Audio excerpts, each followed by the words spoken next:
big thing is everyone's kind of trying to assess what is going on with the Delta variant. You know, how severe is this? Is this something to really be concerned about, or is it something that is kind of getting brushed off?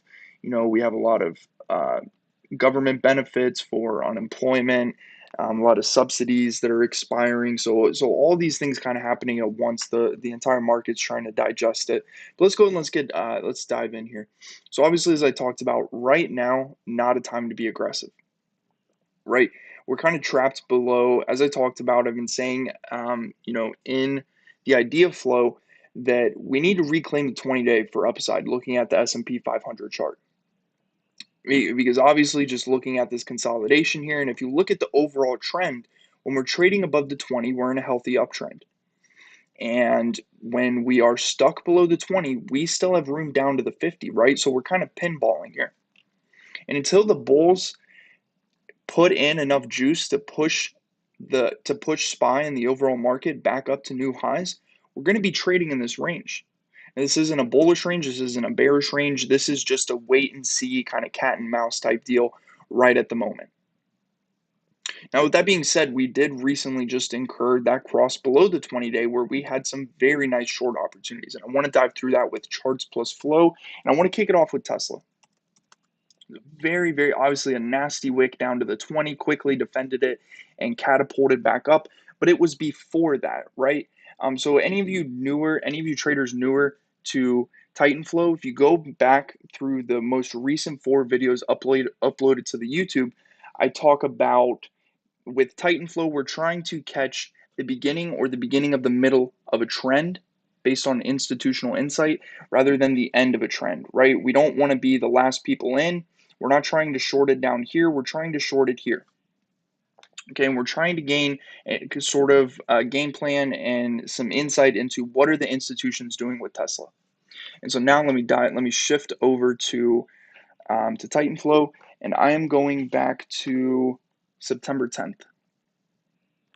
Okay, actually last Friday. I'm going to correlate everything that I do in TitanFlow with the chart because anything I'm doing with trading, I'm always correlating. I'm putting both pieces of the puzzle together. I'm looking at the institutional data from TitanFlow and I'm looking at my charts to confirm what the institutions are doing and vice versa. I'm looking for my charts to confirm, looking for the flow to confirm. And so when I go back to September 10th here, last Friday, if we're looking at the chart here, there was this big sell-off here. And so I instantly see red action on Friday and I'm looking at Tesla. And if we focus on the bought puts that were out of the money, some very aggressive action towards the end of the day, right? You have 670 puts, and keep in mind the spot price. We're at 750 at this point, right? This is about halfway through the sell-off. And from a charting standpoint, we get back to September 10th here. Basically this day right here, right? This price action. I'm looking at this and we break the trend of defending the 20-day and the 50-day, right? And once we begin that cross below the 50, this is the last hour of open. Keep in mind, if you guys remember last Friday, the overall market, very, very aggressive selling. And we'll go back and we'll look at the S&P 500 chart. But last hour of the trading session on Friday, very, very aggressive selling. The bears were just relentless, right? Pushing the overall market down. And we can see about the last hour of flow that comes in here from 255 to close, very far out of the money. I mean, you're talking 650 strike puts a week out, right? With a spot price of 735, they're buying 650 strike price. It's very aggressive. 675, 685, 590, even though it's a small order. We have that large order for 710 puts. We have the 670 puts. Okay, pretty interesting. So now I'm not fully convinced to shift to downside mindset until Monday's data, right? And at this point, you could have felt good about taking puts, except we closed right on that 100-day. And again, you're thinking, all right, there's still room to bounce back. And now we shift to Monday, so the first day of this week. We're looking at out of the money again. We're looking at bought puts. And pretty much right out the gate, we get that 636K order. Right, and then it's just all hell breaks loose. We trade all the way down to our 20-day before bouncing back. So at all these points, right, I'm trading, I'm looking at the cross below the 50. I'm ready to scalp it down to the 100. I'm looking at the cross below the 100. Now I'm ready to trade it down to the 200. That's good, but I want to know what were the institutions doing at the same time. And I had that confirmation from Friday. They were gearing up, most likely swinging over the weekend into the Monday sell off. We saw those massive orders, and then we see again around noon, right? So this chart starts to break down in that first hour here, and we see in the first hour we have that 636K order, 145K order, 288K, and then as it starts to bounce back, we see the orders start to get smaller, and we start to see them disappear, right? And so that's our signal that institutions are most likely done with this unless they somehow reject here and then push below the 200-day, which clearly did not happen. And we didn't see much more put flow come in on Tesla. It traded right back up to the highs. But in the meantime, we had that massive range break from 740 down to 715. Very nice move, and really in the span of one day since it was the last hour of Friday. And so that was, to me, just looking at the overall market, that was one of the most impressive moves to the downside, and talking big overall market names that correlated with SPY. And another one that I want to discuss is going to be AMC, and I want to talk about this big break from 52. And what was really interesting about this one is it was just like Tesla. It didn't really happen. You didn't really see the move until the next day, and then it started to make sense why the sweepers were doing what they were doing the day before. And this move happened on September 14th. So what was that, this Tuesday? Yeah, this Tuesday. Look for AMC puts. By the way, guys, if you're ever looking for a previous flow, actually probably an easier way of doing it, probably just preference. If you're just looking for one day, you can use the snapshot page. But if you want to look for a range of days, use the historical search on the flow page. It's going to be the middle column at the bottom. And you just type in your ticker, and I'm looking at September 14th, AMC. I'm looking for those out of the money. Actually, in this, I'll explain in a minute. But I'm looking for bought puts. And I see this massive 797K order and a 950K order that came in right towards the peak of that sell-off pretty much, right?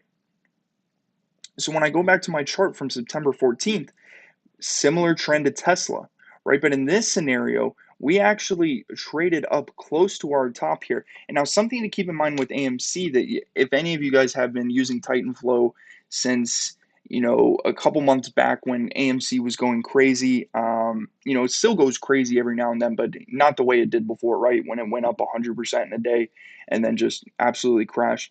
But we're seeing here trades up to the top of our resistance, right? Using my technical analysis, I'm seeing it's trading up to the top of the trading range, right? And that is the day before. Now, the next day, as these massive orders started to come in, and as I was talking about, as I was getting ready to say with AMC, whenever you start to see orders come in over 500K, you can expect a large move.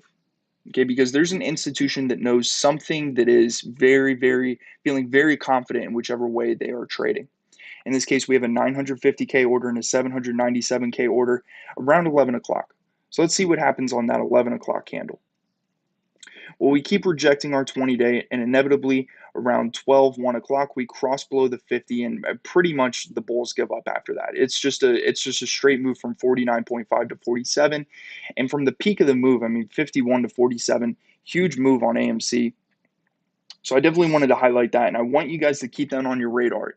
Whenever you guys have your alerts set, and anytime the name AMC comes up and you start seeing 400, 500, 600K orders, $1 million orders, pull up the chart and see what's going on with this name, because I guarantee you 99% of the time something is going on with AMC when you see that kind of flow come through.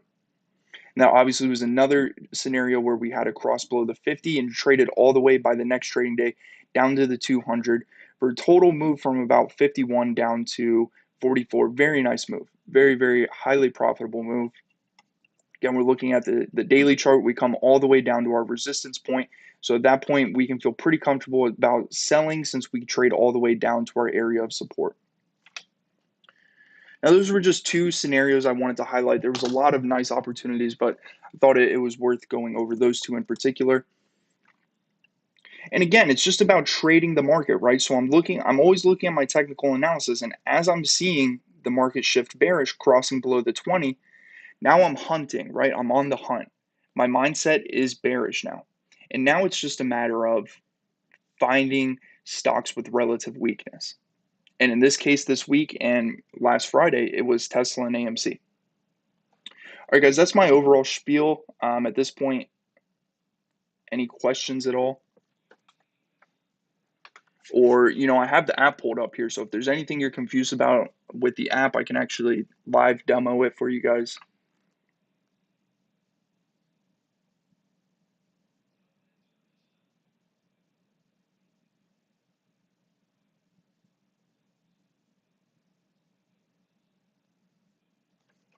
Question mark, question mark, question mark. What's going on?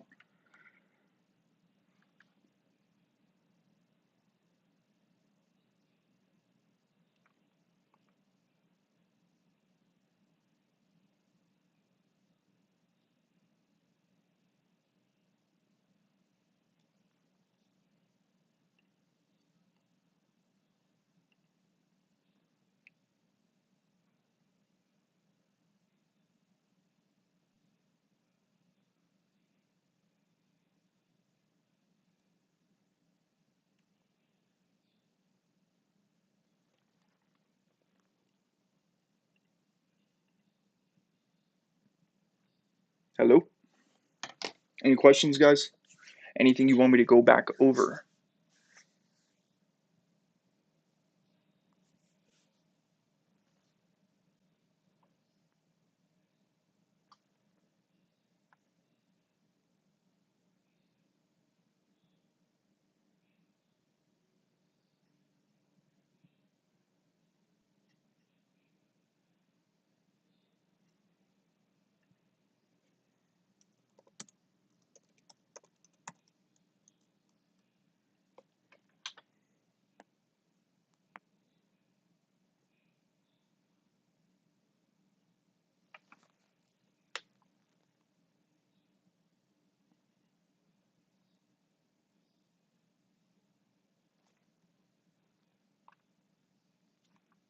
All right, guys. Well, if we're all good, I'm gonna wrap it up here. Just keep in mind tomorrow, just to close things out, the line in the sand is drawn. We need to move down to the 50, or we need to break above this 20 or reject this 20 within this range, right? I don't feel comfortable buying up here when the market has shown me the past 4 days it is not willing to break out above this range. So I'm not gonna buy right here and then get drawn down and be down while it's still within the range. This might be a good opportunity to short, but again, at any moment, bulls could decide to pick it up. So for now, I'm shorting light right here and I'm buying light down here. Again, I'm not going to short down here because we can very easily, within this trend, bounce right back up to the 20-day. So at this point, it's all about bounces and rejections. Not really too confident in any breakout setups at the moment until either the bulls push to the upside or the bears decide to come down to the 50 and possibly even push the market lower if any, crazy headlines come out. That's going to wrap it up overall, guys. So everybody have a good night, and any questions, hop into the Discord and let us know. All right. Have a good night, everybody.